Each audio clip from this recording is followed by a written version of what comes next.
Halo Kris, apa kabarnya nih? Semoga sehat selalu ya dan makin diberkati dalam segala hal. Amin ya. Kali ini saya mau menjelaskan mengenai proposal polis asuransi penghasilan atau asuransi profesi untuk Dr. Kris Nugra. Sebelum saya jelaskan lebih detail mengenai manfaat asuransi penghasilan dan asuransi profesi ini, serta berapa sih nilai uang pertanggungan yang nanti Kris bisa dapat, kita refresh sedikit ya mengenai life risk management. Jadi resiko hidup itu dalam dunia keuangan hanya ada 3. Yang pertama resiko meninggal. Yang kedua resiko sakit kritis atau sakit kronis. Misalnya kanker, jantung, stroke, gagal ginjal, koma, meningitis, dan penyakit lainnya. Yang ketiga, risiko sakit dan perlu rawat inap atau operasi karena penyakit atau kecelakaan di rumah sakit. Nah, dari 3 hal ini, salah satunya pasti terjadi pada diri seseorang. Yang paling pasti adalah kematian. Nah, sekarang ini life risk management ini pilihannya tinggal kepada kita ya. Bagaimana cara kita untuk memanage resiko ini? Apakah kita mau pakai old way atau modern way ya? Sebenarnya boleh nggak sih kalau seseorang itu dia tidak punya namanya polis asuransi? Boleh banget ya. Ya itu berarti kalau orang tersebut nggak mau pakai polis asuransi, dia pakai cara yang old way ya, pilihan kedua. Nah ini mungkin yang dilakukan dulu oleh orang tua kita. Dengan cara ini lebih mahal dan tidak liquid. Kenapa? Karena kita menyiapkan aset kita sendiri yang siap untuk dijual atau dicairkan jika terjadi resiko. Atau sebenarnya kita juga melakukan asuransi, tapi self insurance. Artinya risiko kita tanggung sendiri. Jadi kalau terjadi risiko sakit kronis ataupun harus rawat inap, biayanya besar atau bahkan meninggal, nasabah biasanya akan menarik ya depositonya dicairkan, atau dia harus jual emas atau jual mobil, jual rumah, bahkan dia harus minjem ke orang lain. Misalnya seperti itu. Itu kalau old way. Nah saat ini biasanya sih orang sudah sadar asuransi ya, sehingga kita sebut pilihan itu adalah modern way. Dengan modern way itu lebih murah dan liquid. Liquid itu maksudnya apa? Liquid itu maksudnya dana ini langsung cair, tidak perlu tunggu waktu lama, tidak perlu proses yang ribet, dan tidak dikenakan pajak. Nah jadi karena ada 3 jenis tadi resiko hidup, perlindungannya pun sebenarnya hanya ada 3. Yang pertama, kalau seseorang mengalami sakit dan perlu rawat inap ataupun dia harus operasi ya, nah itu kita butuh perlindungan asuransi kesehatan rawat inap rumah sakit. Yang terbaru dari Prudential itu berupa Black Card PPH ya. Dalam Black Card ini atau dengan menggunakan Black Card PPH ini, nasabah udah nggak usah pusing. Kalau dia harus masuk rumah sakit minimum 6 jam rawat inap, tinggal tunjukin kartu, gesek kartu, dan nanti Prudential akan bayar semua tagihannya. Dia nggak usah pusing lagi, tinggal nanti dia ikutin aja sesuai dengan plan yang dia pilih. Apakah dia 2 bed atau 1 bed, terus daerahnya apa, seluruh Indonesia kah, seluruh Asia termasuk Singapura, atau seluruh dunia. Sepanjang ikut aturan main itu, Prudential akan bayar semuanya sesuai dengan tagihan, limit 15 miliar per tahun minimum ya untuk Indonesia 1 bed ya. Nah itu kalau asuransi kesehatan sesuai dengan tagihan. Banyak nggak orang yang pakai? Banyak banget. Kenapa? Ya biaya rumah sakit saat ini mahal banget ya. Dan kalau seseorang sakit dan misalnya udah full juga ya rumah sakit pemerintah, kan gak ada pilihan. Ya kalau masuk rumah sakit swasta kita deg-degan banget ya, nggak tahu gitu loh. Ini argonya sampai berapa gitu kan. Sehingga orang memilih untuk punya yang namanya Black Card PPH Plus.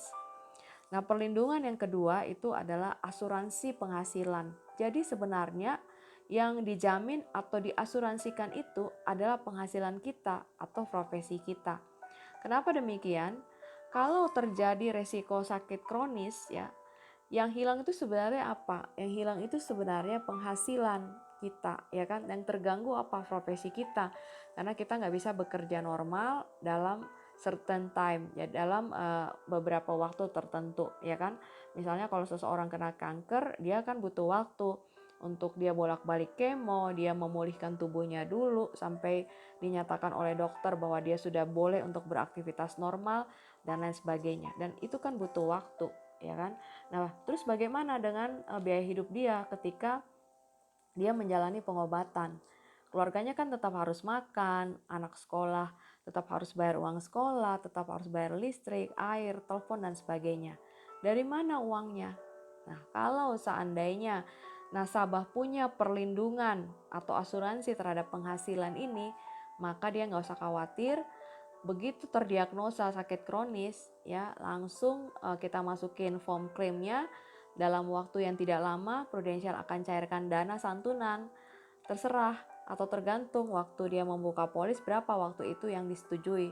Apakah uang pertanggungan 500 juta, 1M, 2M, 5M, 10M, tergantung ya dari masing-masing orang. Tentu saja makin besar uang pertanggungan, premi yang dibayar juga makin besar.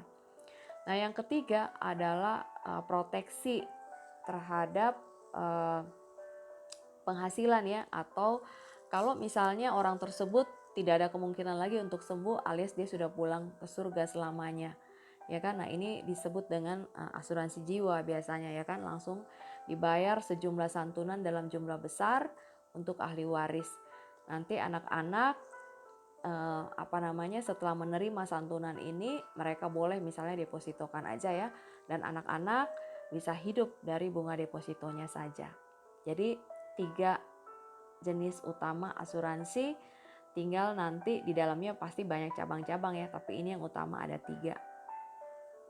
Nah, seperti yang kemarin saya udah juga jelaskan ke Chris ya, bahwa sebenarnya yang juga riskan ya untuk asuransi profesi, asuransi penghasilan ini adalah mereka-mereka yang self-employed. Contoh misalnya dokter, notaris, ya, arsitek, pebisnis, ya kan.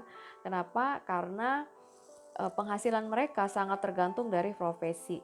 Nah, kalau terjadi sesuatu pada diri mereka ya, misalnya mereka kena yang namanya sakit kronis ya.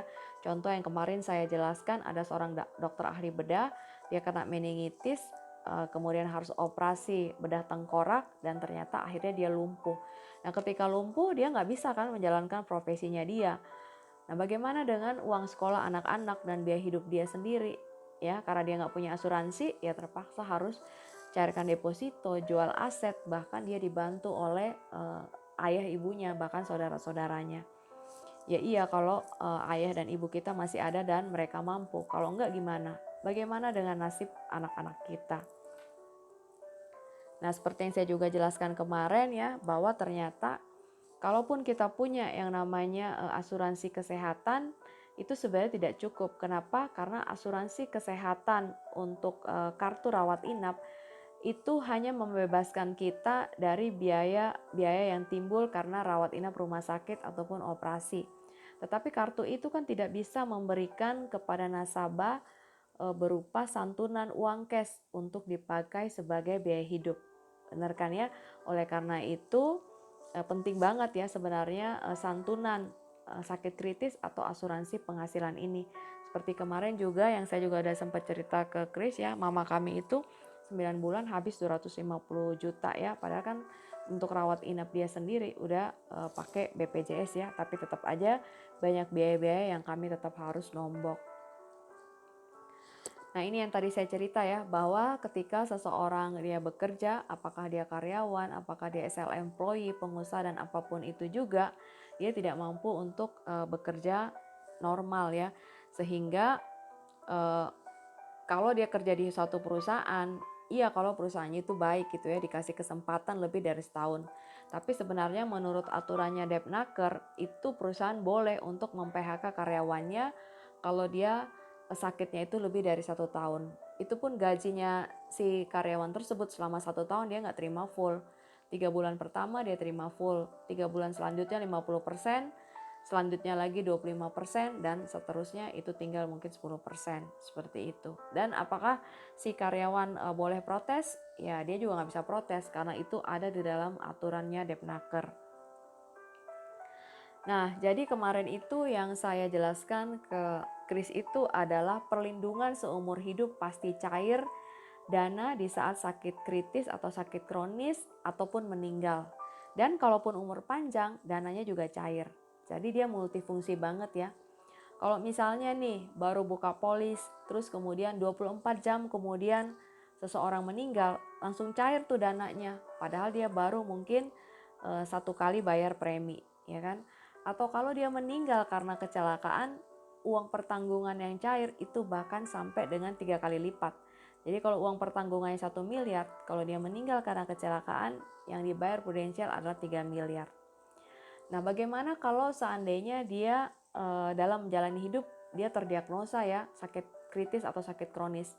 Jadi 90 hari setelah polisnya dia isut, jika terdiagnosa dokter bahwa ternyata ada masalah loh misalnya di payudara ya, setelah di biopsi dan sebagainya sudah memenuhi kriteria klaim, langsung cair tuh santunan. Mau 1 miliar, 2 miliar, ya kan?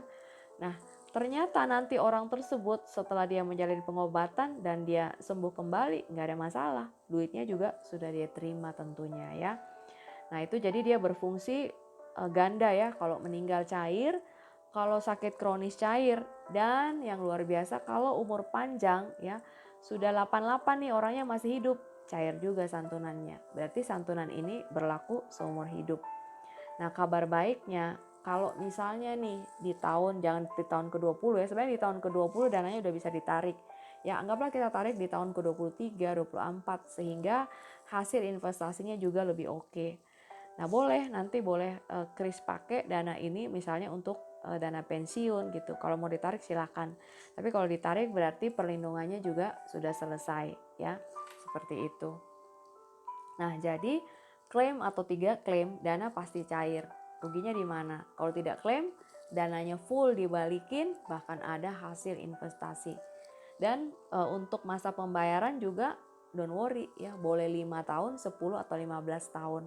Saya sih sarankan yang tengah-tengah 10 tahun, karena kalau 5 tahun itu lebih berat secara bayar satu kaligus gitu ya. Nah 10 tahun yang paling ideal lah, nasabah saya rata-rata ambil yang 10 tahun. Jadi cukup bayar 10 kali saja, 1 tahun sekali, sudah itu simpan polisnya ya. Kalau kemudian hari terjadi resiko itu pasti cair. Atau kalau kita mau tarik pun dananya untuk uang pensiun, boleh untuk dicairkan dana tersebut. Nah ini angkanya Kris, kalau misalnya untuk uang pertanggungan 1 miliar, itu premi per tahunnya 40 juta ya untuk usianya Kris ya. Dan cukup titip setor dana 10 tahun atau 10 kali saja, jadi 1 kali 1 tahun. Kalau kita total Kris, 40 juta dikali 10 tahun itu total titipan dana 400 juta. Betul kan ya? 401. Nah, tetapi baru 1 kali setor ya terjadi misalnya meninggal, udah cair tuh 1 miliar. Kalau meninggal karena kecelakaan, cairnya malah 3 miliar. Terus kemudian dia ada bonus untuk pasang ring 10% dari uang pertanggungan. Berarti 10% dikali 1 miliar itu 100 juta. Nah, kalau umur panjang kabar baiknya di usia 88, manfaat jatuh tempo, cair juga tuh 1 miliar. Bagaimana kalau dana ini Kris mau pakai untuk uang pensiun? Boleh nggak? Boleh banget ya. Di usia 70 tahun itu ada dana 719 juta. Padahal Kris cuma setor dana 401 juta, ya kan? Di usia 75 malah sudah berkembang menjadi 798 juta. Jadi worth it banget produk ini ya. Bisa sekalian dengan uang pensiun kalau tidak terjadi resiko. Nah, kalau misalnya lumayan juga ya 40 juta. Bagaimana kalau separuhnya gitu? Boleh. Kalau mau separuhnya berarti uang pertanggungannya itu adalah 500 juta. Ya, premi per tahunnya itu 24,2 juta, bayar 10 kali. 24,2 kali 10 kan berarti 242 juta untuk uang pertanggungan 500 juta. Jadi kalau baru bayar 1 kali terus kemudian meninggal, cair 500 juta Tapi kalau meninggal karena kecelakaan 3 kali lipat ya, yang cair 1,5, 1,5 miliar. Nah, kalau misalnya tetap juga hidup sehat-sehat aja di usia 88, berarti kan manfaat jatuh tempo ya. Cair juga 500 juta. Nah, ada bonus nih untuk pasang ring 10%, berarti 10% dikali 500 juta itu 50 juta. Bagaimana dengan uang pensiun? Ya, sama ya. Kalau uang pensiun Kris mau tarik di usia 70 tahun ada dana 300 juta. Ini pasti ya, bukan unit link dan ini ada tercantum di dalam polis. Jadi pasti prudensial bayar. Padahal tadi kan Kris cuma taruh dana di situ 242 juta. Kalau mau ditarik di usia 75 ada 360 juta dan kalau di usia 85 ada 468 juta. Terserah sih Kris mau yang mana. Saya sih sarankan kalau memang memungkinkan pilih aja yang 1 miliar. Kalau ada apa-apa dengan kita, anak kita akan terima 1 miliar. Dan 1 miliar itu kalau misalnya pun terjadi risiko itu pada kita, misalnya kita ya kayak mama saya kemarin ya, terdiagnosa sakit kritis, kanker, 1 miliar cair ya lumayan ya untuk biaya hidup selama pengobatan. Kita sih berharap Tuhan izinkan kita untuk sembuh, ya kan? Nah ini yang juga saya sudah jelaskan ya mengenai bukti klaim ya sakit kritis. Nah seorang wanita umur 30 tahun dia punya asuransi untuk penghasilan sebesar 9,8 miliar. Dia nggak pernah duga ternyata di usia 31 tahun ya terdiagnosa kanker payudara dan memenuhi kriteria klaim sehingga cair 9,8 miliar. Tentu saja dia tidak pernah inginkan ya dia terdiagnosa seperti ini. Tapi itulah hidup, kita nggak pernah tahu. Nah ini untuk klaim yang disetujui sakit kritis sama ya 4 miliar ya. Nasabah juga terdiagnosa sakit kronis, dia ajukan form klaim dan cair 4 miliar seperti ini. Nah ini kalau misalnya yang meninggal ya, yang saya juga udah cerita bahwa ada seorang ayah, dia meninggal karena COVID dan cair uang pertanggungan jiwa 30 miliar, padahal umur dia baru 40 tahun. Jadi menurut saya produk ini bagus banget karena dia cover semua risiko. Apakah meninggal karena kecelakaan, risiko sakit kronis, umur panjang semuanya itu cair ya. Dan kalaupun nanti mau tarik dana untuk uang pensiun, dananya jauh lebih besar dibanding dengan yang kita setor. Nah, gimana kalau seseorang misalnya nanti dulu deh, saya tunda dulu. Kalau saya sih berpendapat jangan ya. Kenapa? Saat ini risiko tinggi banget. Kita nggak tahu besok kita masih ada atau enggak. Yang kita pikirin kan anak-anak ya. Nah kalau kalau saat ini memungkinkan, ayo segera masuk. Kenapa? Ada seorang ibu, dia tunda-tunda ya. Ternyata hasil swabnya dia dinyatakan dia positif sehingga dia dikenakan penundaan selama 6 bulan. Dia bisa masuk lagi dengan membawa hasil bahwa paru-parunya dia sudah bersih. Jadi mumpung sehat, Kris, ayo segera masuk sekarang ya. Oke, ini yang tadi saya bilang banyak sekali nasabah saya juga ya. Mereka merasa sehat-sehat aja. Tapi ketika medical check up, ternyata misalnya ada kista di rahim, ya kan seperti itu sehingga dikenakan pengecualian atau bahkan banyak juga yang benar-benar ditolak. Dia tidak bisa punya untuk asuransi, even asuransi jiwa aja dia nggak bisa punya seperti itu. Oke Kris, seperti itu aja ya. Jadi kalau Kris memang mau pilihannya itu mau yang uang pertanggungan 500 juta dengan premi 24,2 juta, bayar 10 kali aja. Sudah itu simpan asetnya ya, polisnya atau asetnya itu simpan, atau mau yang uang pertanggungannya 1 miliar. Oke Kris, demikian. Kalau misalnya mau kita coba dulu ajukan. Nanti kita untuk tanda tangan ini don't worry, kita pakai Prudential punya program namanya cekatan. Jadi kita nggak usah ketemu, nanti lewat Zoom aja kita video call, saya screenshot, kemudian isi data Kris semuanya. Setelah itu nanti ada SMS yang masuk ke Kris buka, dan kemudian Kris selfie foto pegang KTP, kemudian kita submit. Nanti kalau semuanya sudah di approve, baru boleh juga setelah itu baru dilakukan pembayaran. Ya Kris, demikian. Terima kasih.